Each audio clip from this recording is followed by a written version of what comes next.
and I would like to turn it over to any questions that you might have concerning that material that we just covered. So we do have a written question that we said we would cover at the end of this section. I will read it off, and I guess Brian and I can tackle this one. Can someone explain the theory stats method used by Perflow in determining observed speed potential and the handicap number when there is a sample of one or two of a particular design class? You know, this is subject to errors and so on, and it's hard to get race performance observations. In such cases, would it not be more accurate and more fair to use an internationally agreed to measurement formula, such as those other perf regions use? So, Brian, can we split this one up? Yeah, why don't you start on that one, and then I'll tackle it. I'll throw in things. Yeah, I'll tackle it backwards. Okay, yeah, I think that's probably the best way. So, other perf regions. There are a number of perf regions in North America that we have looked at, and we've asked a very simple question. Do they do the same rigorous data analysis that we do? And do they have the same conditions that we do? So two areas I can think of that, you know, they check off the boxes for race analysis would be, say, Nova Scotia and British Columbia, but they don't check off the boxes when it comes down to similar conditions. I've got a buddy in Victoria, they race all winter long. We don't. They have much higher winds than we do. So if someone says, yeah, I got this great perf number from BC, I'll go, yeah, we kind of have to look at it a little more in detail. Good places to compare to Lake Ontario are typically Lake Michigan. No big secret, perf Lake Ontario. If we've got a new or unique boat, we'll chat with our friends on Lake Michigan to understand what's going on. And I've lived in Nova Scotia, and I will tell you very simply, the weather there is not the weather in Ontario, particularly when you get very large swells on the ocean.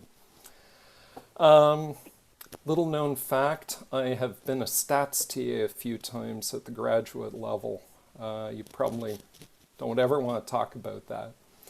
But what I was saying earlier about looking at everything out there, we will look at VPP polars to look at boats because physics does not change when you move around the world. And the other thing I like to do is look at small samples, because at the end of the day, our sample is every boat on Lake Ontario that we can look at.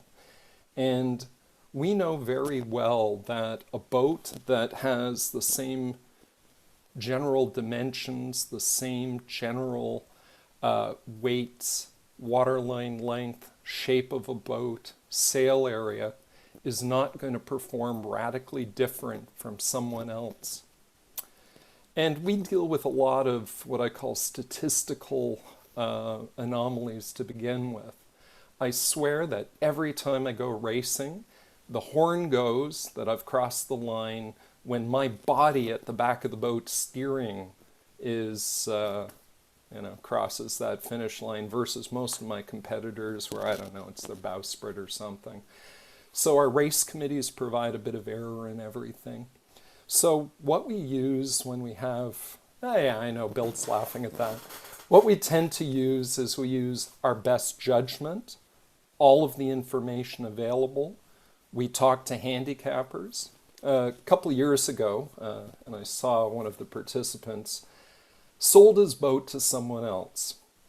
And having raced in a small basin for years, it came up on our alert review because the boat magically started sailing 25 seconds per mile slower than it used to. And because I watch these guys, I was at Central Council, and I go, yep, this person sold this person their boat. This person is probably one of the best racers I know. And sure enough, the person that bought it is a middle-of-the-road racer. So yeah, you'd expect the boat to, slow down because the guy racing it's different. So we have to know about who's racing boats, the type of boat, and how well it was prepared. So a lot of perf is talking to people and listening and then applying reasonable judgment to what's going on if what I would call the statistical data isn't as deep as you like. So the other thing to remember, we're all volunteers and we're all just trying to be as fair as we humanly can. Brian, do you have anything to add to that? No, you Sorry. pretty much covered that. Yeah, I wouldn't add any more to that for now anyway. Very good. I'm going to jump in and say two other things. I've spent time looking at ratings in Europe. The French have a great system. We like looking at ORC data as well. IRC I've found is, not too bad, but it isn't a perfect thing to jump over with. And, there are some boats out there that I think make perfect pins in the rating systems, because no matter how you bring them back and forth, they always end up in the same spot. And the other thing, as you can see behind me, is one design boats. J24s, J80s like my own around the world don't change. They're all the same. So you can use one design boats as benchmarks to line up ordinally where boats should go. So I'll shut up now. Great. Well, that was a great question and a great answer. The only thing I disagree with is that comment about race committees, and I'm not sure that I'm happy with that, but that's okay. We will. Bill Visser, you had a comment, and did you just have one thing you want to add there, or a couple of things you want to add, Bill? Yeah, a couple of quick things. Good news, Owen, you'll be happy to know that as of now, the rule is the first part of the hull, not the boat appendage, arm, bowsprit, anything. It's the hull. That now counts. The second thing is to remember in a lot of discussions, there's a misconception out there that the rating is what you get to win. It's not. Our objective is to make you competitive. We'll get you close to the group, we'll get you close to the podium, hopefully. Everybody gets it, but it's up to the individual sailors or competitors. It's your job to actually get on the podium. We just try and set the ratings so that it is close, and you've got to make up the difference. I think that is something that so far today, I'm not sure how hard we've driven that point forward, but it is the constant argument that I get. I'm not winning. Yeah, well, we're not here to make you win, because if we make everybody win, we'll have a whole bunch of gold flags handed out all the time and nothing else. Anyway, just wanted to add that little clarification on that. Thanks, Bill. Great. One other thing I want to add that's a little bit aside from this, but a little bit on point, is that we have, perf can't be perfect. Each boat has different sailing characteristics and wind and waves and so on. And we kind of base what we do on the fact that every boat will have its day. If a boat is really good in heavy air, we have a few races through the season with heavy air. And if conversely, if a boat doesn't sail very well or sails well in light air, we're going to have a certain number of races there. So there's no way we can filter out all of these discrepancies, but we do the best we can, trying to make it as fair as possible. Owen, do you have any other questions, or does anybody else have any other? Sorry, I'm just going to move over. There was a follow-up saying, essentially, how can you compare them? And the answer is we can compare them ordinarily around other similar boats and get a grouping of how that boat behaves and take a good look at where it should fit.